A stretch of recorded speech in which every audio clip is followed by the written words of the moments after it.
Okay, so let's unpack this. We hear the word leadership everywhere, don't we? Oh, constantly. From, inspiring political figures to the coach of a local football team, it's a term that's almost universally praised. Yeah. But what if there's more to it than meets the eye? What if the very language of leadership is, well, masking something else entirely? What if our everyday understanding of it needs a deeper look? It's fascinating because while the core concept, guiding and influencing others, that's been around for millennia. Right, forever. But the specific term leadership, as we commonly use it, that's surprisingly recent, really only popping up in the 18th or 19th century. Is that right? Wow. Yeah. Yet it's become this all-encompassing, almost sacred ideal. And it really has. So today we're taking a deep dive into this omnipresent concept. Good. We're going to explore how the idea of leadership has evolved, peel back the layers on its many definitions, and most interestingly, examine some surprisingly critical perspectives that challenge the very way we think about leaders and followers. Okay. Our mission here is to cut through the noise and get to the core of what leadership truly entails for you. Sounds good. Where do we start? So let's start at the very beginning with the word leader itself. Its roots are ancient, tracing back to the 1300s from the Old English leiden, which just meant to guide or bring forth. Okay, to guide. Yeah. And for centuries, this idea was really linked to powerful figures like Alexander the Great or Napoleon Bonaparte, people who guided armies, nations, maybe even spiritual movements. They were the ones out front. That's right. Traditionally, a leader was often synonymous with religious, political, or military might. That kind of power. Exactly. But fast forward to today, and the term leadership has shifted quite a bit.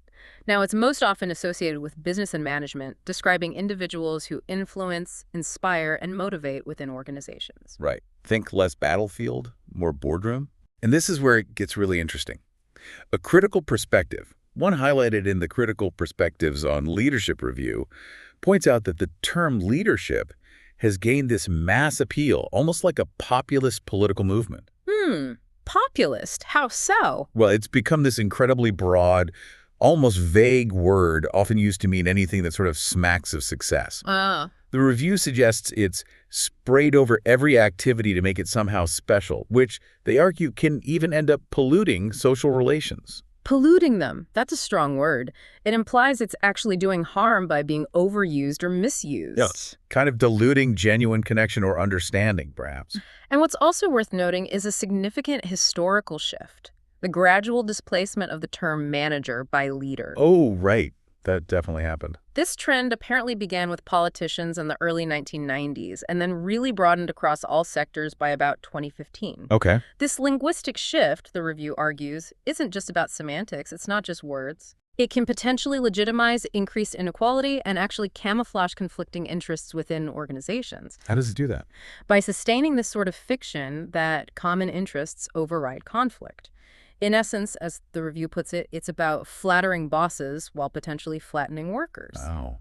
Flattering bosses, flattening workers. That's quite a phrase. So if the language itself is subtly shaping power dynamics and maybe even legitimizing inequality, it makes you wonder how deep this goes. Are there other ways this leadership framing might be, as some sources suggest, actually obscuring deeper realities? Well, that leads right into the smokescreen argument. Okay. The Critical Perspectives on Leadership Review explains that the language of leadership is argued by some to be a smokescreen for concealing the power and inequality between the senior hierarchy and, well, everyone else. A smokescreen. Yeah, designed to manipulate subordinates into a false sense of cooperation and consent to shared common objectives. Manipulate them. So it's not genuine cooperation. That's the critique, yes. That it creates the appearance of shared goals to mask underlying power imbalances. This also raises an important question about how credit and blame get assigned. Ah, yes. The credit and blame game. It's a dynamic we see played out repeatedly, right? Think about George Orwell's Animal Farm. Napoleon, the pig leader, claims credit for absolutely everything good. Right, even things he had nothing to do with. Exactly. And in the real world, you often see leaders claiming all the credit for triumphs, but then quickly blaming subordinates for any failures. Hmm. The review specifically cites examples like the football manager Jose Mourinho or even former President Donald Trump as more recent instances of this flattering bosses yet flattening workers effect. It's a familiar playbook for avoiding accountability, isn't it? It certainly seems that way sometimes. It's fascinating how the very language we use shapes our perceptions, isn't it?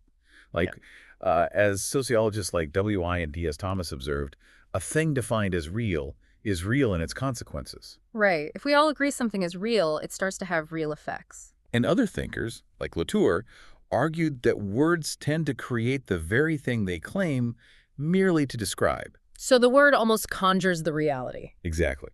Which means that the positive, almost untouchable aura around leadership can make even constructive criticism feel, as the review puts it, churlish, almost petty. Because you're questioning something that feels inherently good or necessary.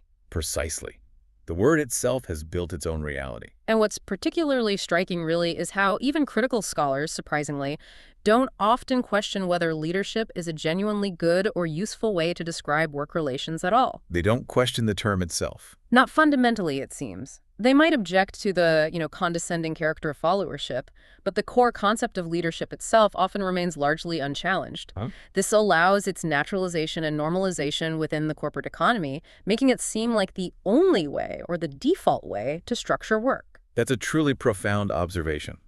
It makes you wonder how many other terms we use daily carry this sort of unchallenged baggage. But, okay, if we step back from these critiques for just a moment and acknowledge that leadership is still a dominant way we understand influence, how else have people tried to define and understand it throughout history? Because people have been grappling with this for centuries, right? Even before the modern term. Oh, absolutely. Early on, for instance, we had the great man theory. Ah, the great man. This idea, popularized by thinkers like Thomas Carlyle in the 19th century, pretty much said some people are just born great leaders, destined for it. Like the idea that a Winston Churchill was simply born to lead. Right, it's innate. You either have it or you don't. Exactly. And that quickly evolved into trait theory, which tried to pinpoint specific, fixed personality traits that all great leaders supposedly possessed. Okay, so trying to find the recipe. Kind of. But this was largely abandoned after psychologist Ralph Stockdale's research. He found that leadership traits vary hugely with situation. So context matters. Massively. Someone who's a great leader in one context might be completely ineffective in another. It showed there's absolutely no one-size-fits-all approach to leadership. That makes sense. That realization then led to behavioral and situational theories. Okay, moving beyond just traits. Right. These suggested that leadership isn't just about innate traits, but about learnable behaviors that can be adapted to different contexts. So it's something you could develop. Potentially, yes. Cool. It's less about who you fundamentally are and more about what you do and how you respond to your environment. And then we get to transformational leadership, right? Developed by James McGregor Burns and later refined by Bernard Bass. Yes, that's a big one. This approach focuses on inspiring and motivating followers by appealing to their higher-order needs and values. Higher needs, Yeah. like meaning and purpose. Exactly. It's about fostering a sense of purpose, supporting follower development, and ultimately aiming for extraordinary outcomes, going beyond just the basic requirements. And you mentioned it's also tied to ethical leadership. Very closely, yes. The focus on values and follower well-being aligns strongly with ethical principles. That does sound like the ideal, doesn't it? But, in the real world, is that always practical?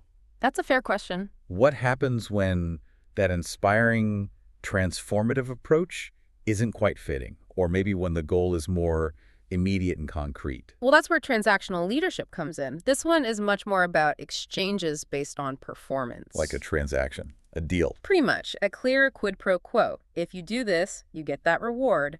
If you don't, there's a consequence. Okay. It's often described as quite rigid and sometimes even punitive, with little focus on relationships compared to transformational. So less about inspiring, more about managing expectations through rewards and punishments. That's a good way to put it. It's more managerial in that sense. Okay, so given all these theories and the complexities of modern organizations, the concept of ethical leadership seems like it would be absolutely crucial. Crucial is the right word. It's not just a nice to have anymore. Why so essential now? Well, think about it. It's essential for fostering trust, both internally and externally. It enhances reputation, promotes employee engagement, helps mitigate risks like scandals or legal issues, and ensures long-term sustainability. It really sounds like the bedrock. It arguably is. So if it's that important, how exactly do we define ethical leadership? What are its core principles? Good question. At its heart, ethical leadership means prioritizing moral values and principles in decision-making and behavior. Okay, morals and principles first. Right. It demands integrity, fairness, transparency, and accountability. And the core principles are exactly those. Integrity meaning honesty, consistency, transparency. Got it. Accountability, taking responsibility for your actions, good or bad. And fairness, ensuring impartiality, equity, and justice for everyone involved. Okay, integrity, accountability, fairness. And what do ethical leaders themselves look like? What characteristics do they tend to show? They typically exhibit a specific set of distinguishing characteristics. Integrity, again, is key. They consistently try to do what's right. Right. Empathy, they understand and share the feelings of others. Courage, they have the guts to stand up for values even when it's difficult or unpopular. That takes strength. Definitely. Humility, they can learn from mistakes and admit when they're wrong. And accountability, they own their decisions and their impact. We can probably see this play out in some compelling real-world examples, right? Both successes and, unfortunately, failures. Oh, absolutely. For a success story, think about Johnson & Johnson's handling of the 1982 Tylenol poisoning crisis. Ah, the recall. That's a classic case study. It is. They demonstrated incredible transparency and accountability by recalling millions of bottles, prioritizing consumer safety, even at a huge financial loss. Which must have been a tough call financially. Immense pressure. But it wasn't just a smart business move in hindsight. It was seen as a profound ethical stand that ultimately rebuilt trust. So that's ethical leadership in action. A prime example. On the flip side, though, you have the Enron scandal. Oh yeah, a total disaster. A poignant example of ethical leadership failure. Senior executives engaged in fraudulent accounting purely for personal gain, creating this pervasive culture of deception. Which led to the company's bankruptcy and just widespread public outrage. Exactly. It shows the profound, devastating impact when ethics are completely abandoned for personal profit. Such a contrast. And it's important to remember, ethical leadership isn't just for those at the very top, the CEOs or whatever. Right, it applies down the line. Absolutely. Followers also play a crucial role by upholding ethical standards themselves and, importantly, being empowered to speak up and challenge unethical practices. So you need that psychological safety. Precisely. So people feel safe to raise concerns without fear of reprisal. It creates a two-way street of accountability. That makes sense. Plus, ethical leadership naturally links up with corporate social responsibility, or CSR. How so? Well, organizations align their core values, like integrity and sustainability, with their broader business practices, ensuring they act as good corporate citizens, not just profit machines. Okay, so this whole conversation about leadership, especially the ethical side, clearly has deep philosophical roots, stretching way back. Absolutely, centuries back. If we connect this to the bigger picture, let's explore some of those ancient ideas. Plato, for example. He envisioned a society led by a philosophical king. Right, the philosopher king. For him, this leader needed love and wisdom to achieve societal unity and bliss. Basically, to prevent anarchy and corruption, it was all about moral virtue as the foundation of good governance. And it wasn't just about being smart, though. Plato really emphasized cultivating the moral of the soul, the beauty of the body, and the wisdom of the spirit right from childhood. So a holistic development. Very much so. He laid out key virtues for a leader. Wisdom, which he saw as the crown of all virtues, guiding every action. The ultimate virtue. Then prudence, practical wisdom for harmonious order and self-mastery in decision-making. Justice, ensuring everyone works in their natural area, contributing to societal balance and friendship. And prowess or bravery, the strength to endure fears, achieve self-sufficiency, and overcome internal weaknesses, not just external enemies. Wow. Those are high standards. Did he offer any practical principles? He did. He described core principles of leadership, like dialectics. Dialectics. Like debate. Kind of. Seeking truth through thorough dialogue. Think of it as a leader not just dictating, but rigorously questioning, debating, exploring ideas from all angles with their team to arrive at the best solution. Okay, collaborative truth-seeking. Exactly. Then there was measure, ensuring harmony and balance in all things, and unity, actively cultivating strong bonds among people, which he saw as the greatest asset a society or group could have. Interesting. And did he think leaders were born or made? Well, interestingly, Plato's view apparently evolved on that. He moved from thinking it might be a divine gift to believing it required rigorous education and cultivation over many years. So development became key. Yes. Then if we jump forward to the 14th century, you encounter Ibn Khaldun, Ibn Khaldun, right, an Arab scholar. often considered a founder of the theory of power in political philosophy. He lived in a pretty turbulent era, full of political and moral corruption. Sounds familiar sometimes. Doesn't it? And he saw humans as fundamentally social beings who naturally formed tribal groups. Asabiya, he called it, as a source of power. This group feeling, based on solidarity and shared virtuous values, was key. So power came from group cohesion and shared values. That was his view, yes. Leadership emerged from those strong social bonds. He saw the state as the pinnacle of this social achievement, but one requiring power, specifically the power of justice, not injustice to avoid collapse. And he was realistic, thinking states often only lasted about 3 generations. 3 generations, quite a cycle. So for him, a strong ruler was needed, one who was knowledgeable, righteous, and strong in thought, speech, and action. Precisely. Focused on justice. Okay, so a leader emerging from shared values and group solidarity, focused on justice. How does that compare when we jump forward again to someone like Machiavelli in the 15th century? Ah, Machiavelli. A very different flavor. He also stressed the effective role of power in shaping individuals, societies, and in establishing states, right?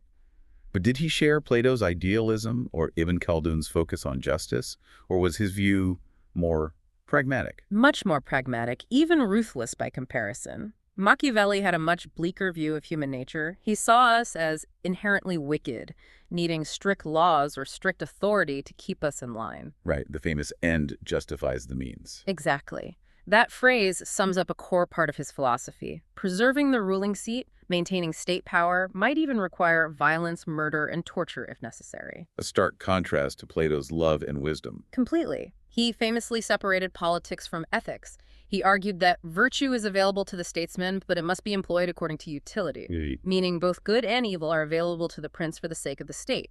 Use whatever works to maintain power and stability. Ethics are secondary to political necessity. So the ruler needs to be adaptable, strong like a lion, intelligent like a fox, wielding overwhelming power. That was his advice, yes. Be feared rather than loved if you can't be both. Now, it's easy to just dismiss Machiavelli as completely ruthless, just focused on power at any cost.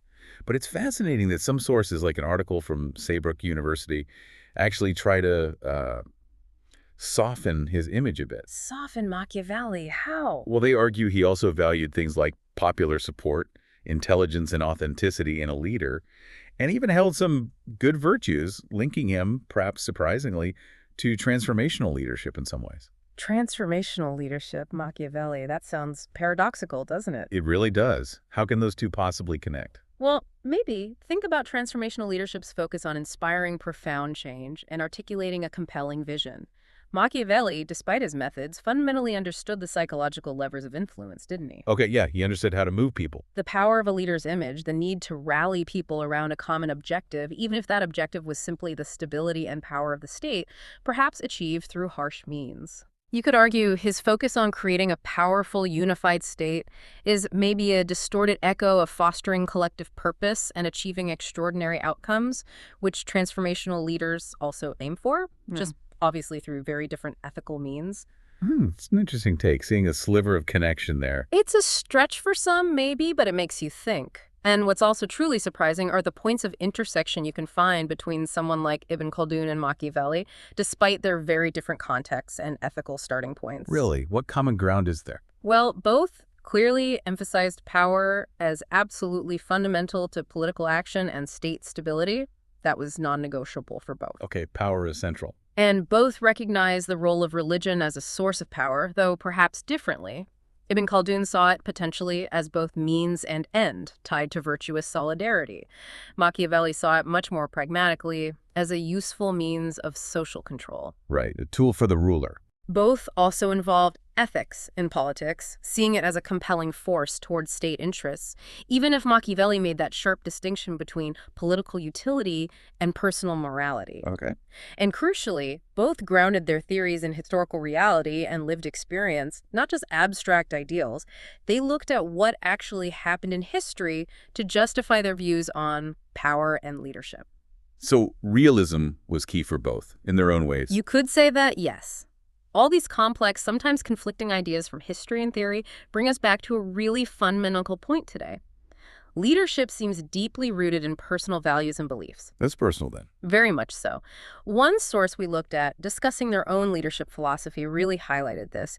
They emphasized how their Christian faith, their commitment to integrity, fairness, humility, and prioritizing others profoundly shape their entire approach to leadership. So it becomes a direct reflection of who you are and what you believe. Exactly. It's not just a set of techniques, it's an expression of your core values. And this individual, the author of that piece, found a strong alignment with specific leadership styles because of those values. Right. They felt a strong connection to servant leadership. Servant leadership, putting others first. Yes. Empathizing empathy, nurturing growth in others, putting followers' needs first, fostering trust and collaboration. That resonated with their values. Okay. And they also saw connections with transformational leadership that focus on inspiring individuals to achieve beyond their own expectations and building a positive, purpose-driven culture.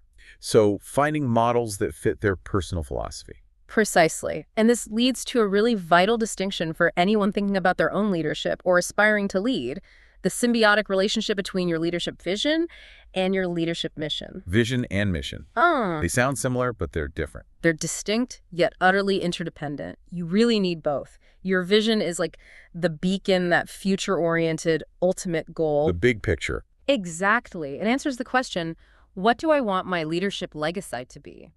It's the ultimate destination you're aiming for. Or the what or the where. Right. While your vision is the destination, your mission is the path.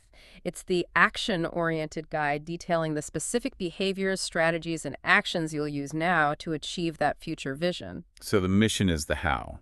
Exactly. Think of it this way. A clear vision without a mission lacks practicality. It's just a dream. But a mission without a vision lacks direction. It's just busy work. You need both together. They're completely interdependent. This framework helps guide your development and ensures your actions are purpose-driven, constantly connecting your daily work and decisions back to your core values and that ultimate legacy you want to build. That's a really helpful distinction. So if we try to connect all this back to the bigger picture, it becomes pretty clear that leadership is far more nuanced and complex than just a simple job title or, a set of heroic traits like in the old great man theory. Definitely not simple. It's really a dynamic interplay of power, ethics, philosophy, personal values, and it's constantly evolving depending on the context, the people involved, the goals. Understanding these layers helps us move beyond those simplistic, often unhelpful definitions. Right. So what does this all mean for you listening right now, whether you're formally leading a team or maybe just influencing a project or even simply navigating your daily life and interactions? How might you redefine what leadership truly means in your own context? How can you look beyond that sort of populism of the term we discussed earlier? Yeah, what does it mean for you? What values will genuinely guide your actions? And thinking about that vision and mission, what kind of legacy do you actually aspire to build through your influence, big or small? It's a powerful thought to mull over, isn't it? What does leadership look like when you strip away the hype and connect it to your own core?